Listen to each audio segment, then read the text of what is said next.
It's time for the Money Puzzle Podcast with good conversations and realistic solutions to the money puzzles we all face every day.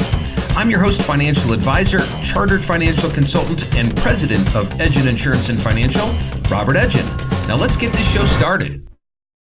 Hi there, hello, and welcome to the Money Puzzle Podcast. I am Robert Edgen, and I'll be your guide for the ride for the next few minutes. Each week, we look at a different piece of the money puzzle and practical ways to solve it so you can have the financial confidence you deserve and the future that you dream of. We've been going at this series for quite some time because, there's a lot of decades and a lot of stuff to get done, but hooray, we have finally made it. We're wrapping up the 60s. We still have a few more important things to get done, and then it's okay with me if you retire. I'm not even in my 60s, but after going through this entire series and all of the decades, I think I need a mini retirement just to recover. We actually started into the 60s 2 weeks ago. We covered numbers 9 through 3 of the money moves to make, 9 through 4, which means we only have 3 more to get through, but they are big ones, maybe the 3 biggest ones. That's the thing about being in your 60s. You have more big things to get done than in any other generation. Your 60s typically has more of a transition than any of the other decades. You're probably going from private health insurance to Medicare, from working and saving money to not working and spending money. And that is a big mindset change. You no longer have places to go unless you want to go there. You've basically got 6 Saturdays and a Sunday every single week. You might be selling your house and downsizing. Basically, you're going into a whole new phase of life and a completely different style of living. It takes some getting used to. It takes a little bit of planning to make sure that you get it right. So that's exactly what we're talking about today, how to get it right. If you haven't checked out the last 2 shows, make sure you do, because I'm going to run through these pretty quick so that we can get to today's good. So here we go. Number 9 was having a clear vision of your retirement and the idea that you should be transitioning to something, not retiring from something. Number 8 was the importance of being debt-free or as close to it as possible when you retire. Number 7 was the importance of knowing your retirement numbers, how much money you need each month, what kind of income sources you'll have, etc. Number 6 was about your paychecks and playchecks or having guaranteed income sources for your ongoing, regular, consistent retirement expenses and your retirement fund. Number 5 is to start thinking about your legacy and set up a trust if you need one, or maybe some retirement life insurance. Number 4 is your health care. How do you handle medical bills until you get on Medicare? How do you make the best use of your Medicare to cover the average $230,000 of medical bills that people have between the age of 65 and the end of their life? And now getting on to number 3, which is the start of our hot topic for today. All right, 3 more items to get through, 3 more big things to get done, starting with number 3, which is maximizing your Social Security. Social Security is a huge key to a good retirement for most people in America. Social Security is a paycheck every month until the day you die, and then possibly continuing on to your spouse until they die. Social Security even gives you a cost of living adjustment to help keep up with inflation. So right now in America, 61% of retirees receive at least half of all of their retirement income from Social Security. More than half of the money they bring in retirement is coming from Social Security for 61% of retirees. And according to the Social Security Administration, if you're a worker earning an average salary in your career, Social Security is designed to replace about 40% of your income.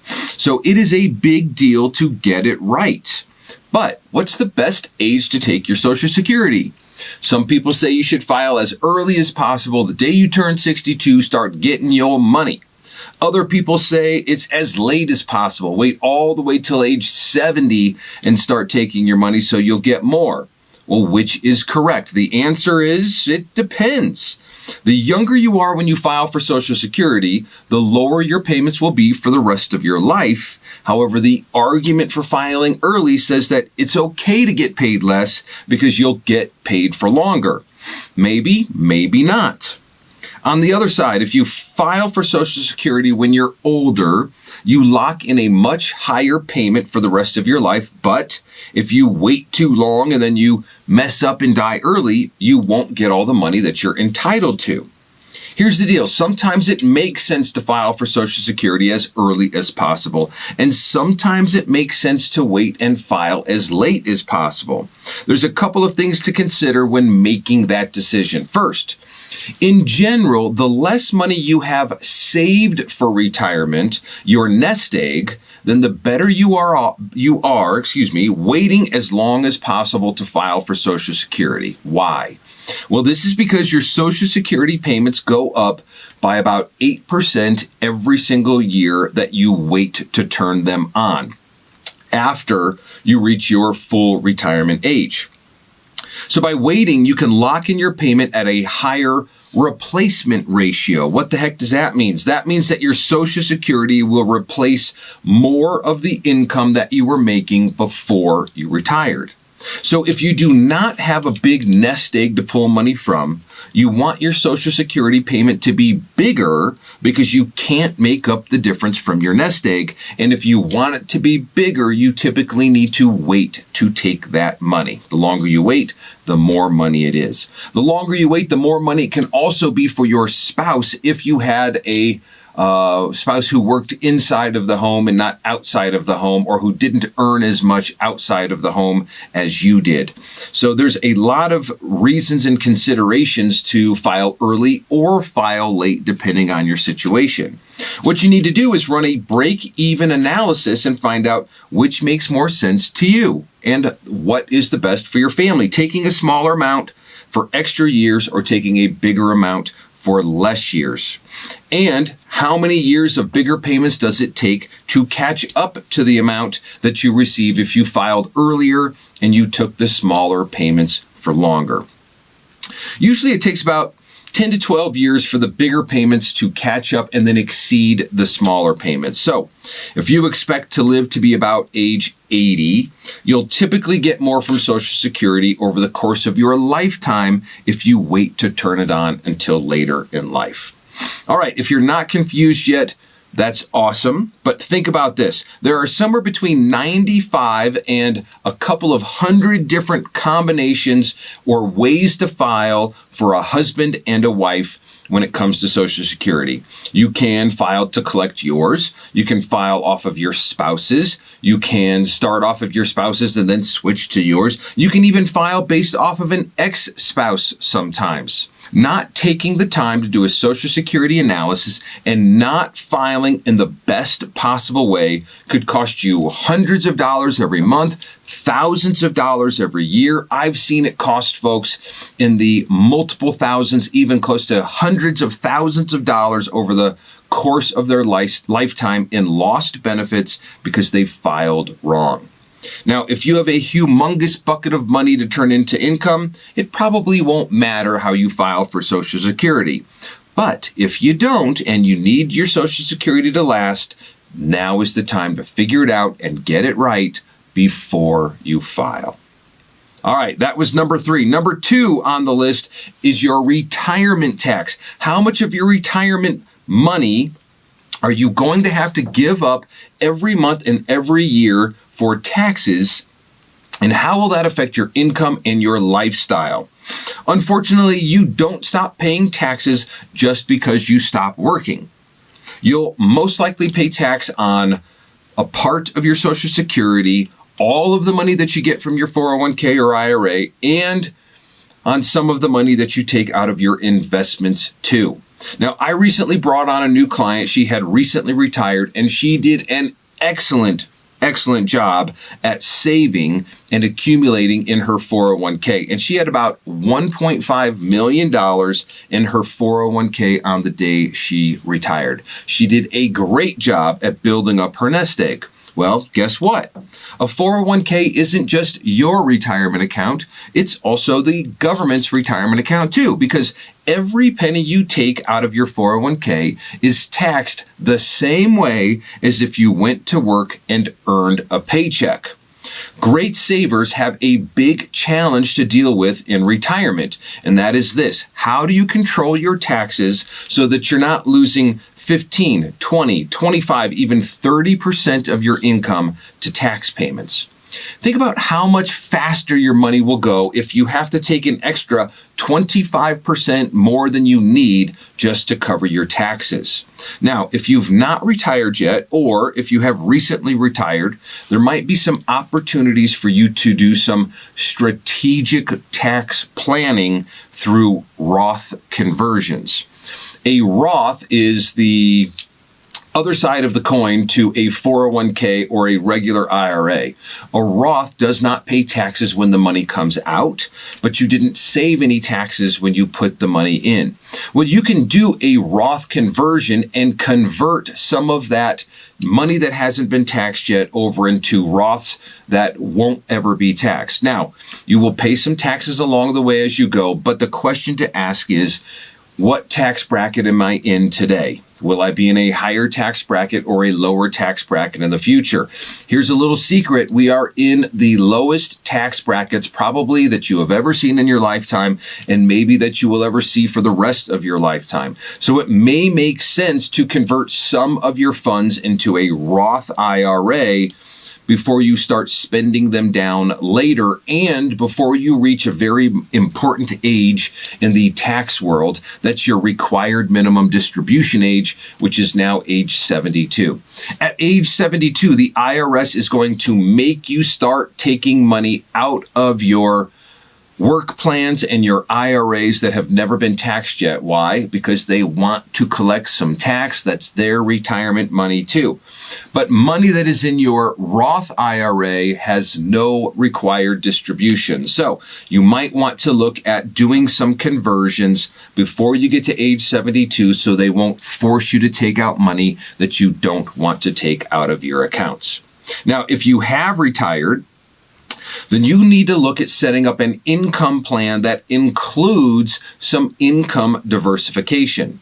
Now, when you're saving money, we look at diversifying your portfolio, have it invested in different things, in different styles, in different ways.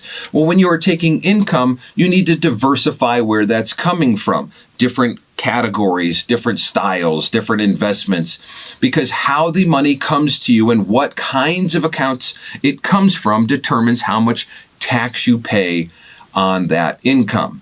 So you'll want to have income coming from Social Security. That's one category. Your 401ks, that's another category. Maybe your savings account is a category. Roth IRAs are a category. Municipal bonds are a category. How do you diversify your income to keep your taxes as low as possible?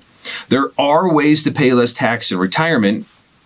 Sometimes you can even get away with paying almost nothing. There's a rule that I like to call, when we're looking at the income distribution plans for folks, I call it the Edgin rule of 107, 650, 12. Sounds crazy complicated, I know, but it's not. It just helps me to remember two very important numbers. A married couple over the age of 65 can earn $107,650 in 2020 and only pay 12% tax. That 12% tax number is also important because if you're at a 12% tax bracket or less, then that also helps you save money on capital gains tax. We try to work with retirees to never go over that 107,650. That way we never have to go over a 12% tax in retirement. Does that mean if you need more than 107,650 that you can't take any income? No, it means that you need to have an income plan that allows some of those funds to show up from non-taxable categories. If you're single, it's the rule of 53, 8, 25, 12, but it means the same thing. As long as your adjusted gross income is $53,825 or less, you'll never pay more than 12% tax. And that will also help you save money on any capital gains tax from selling off certain kinds of investments.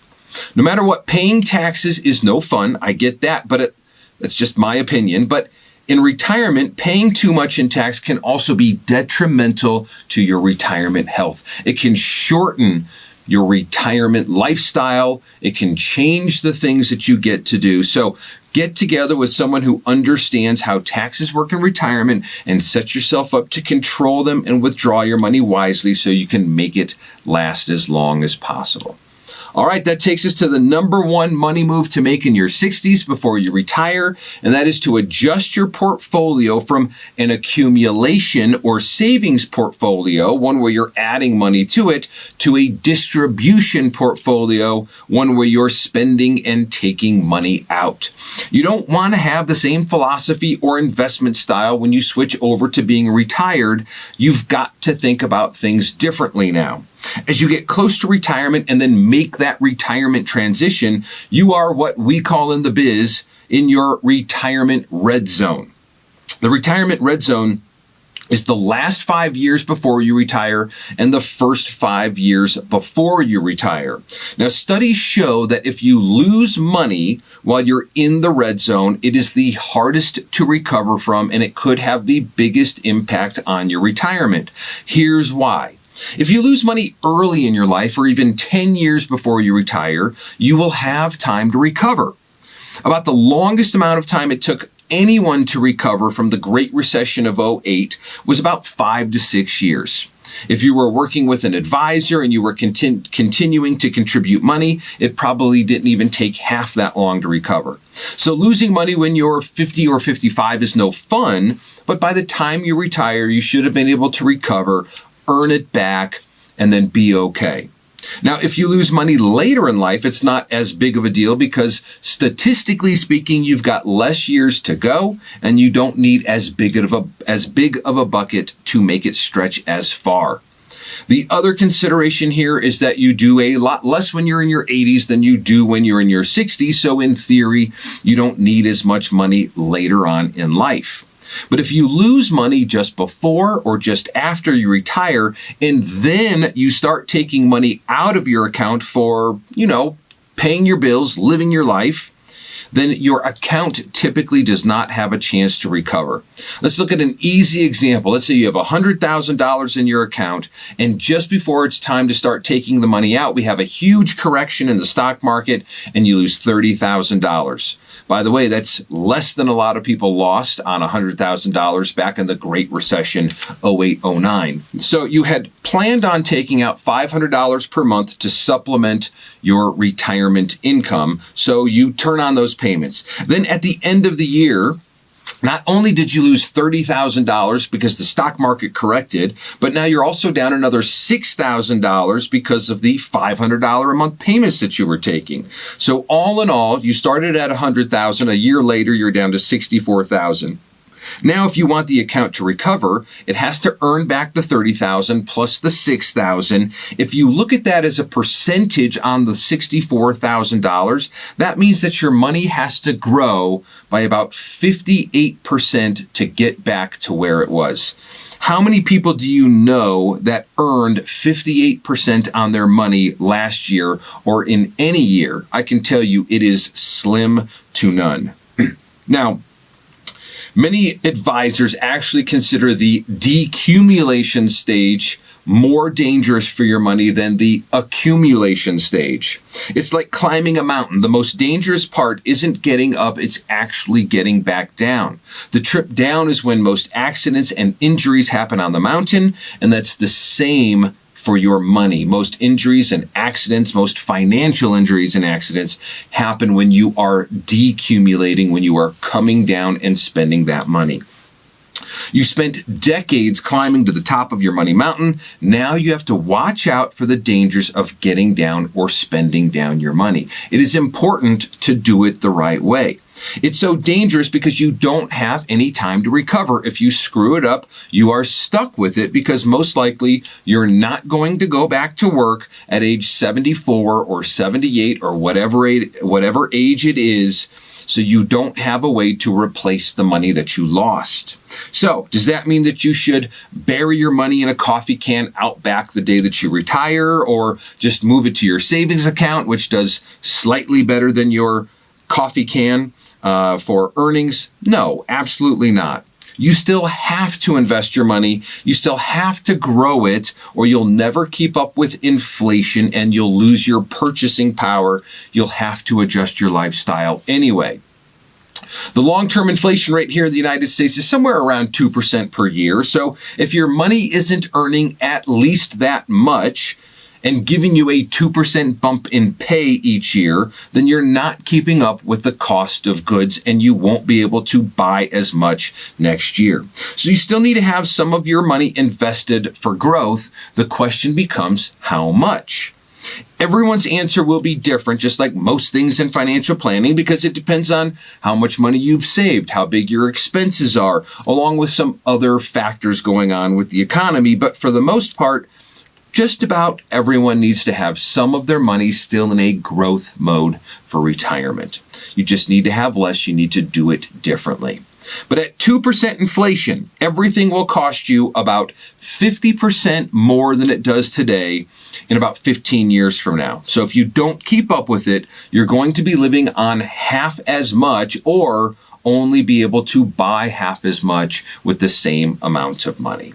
Keeping up with inflation by investing for growth, however, protecting your nest egg from losing money in that retirement red zone, it is a delicate balance, but it is something that retirees have to figure out, and it is the number one puzzle to solve before you get into retirement.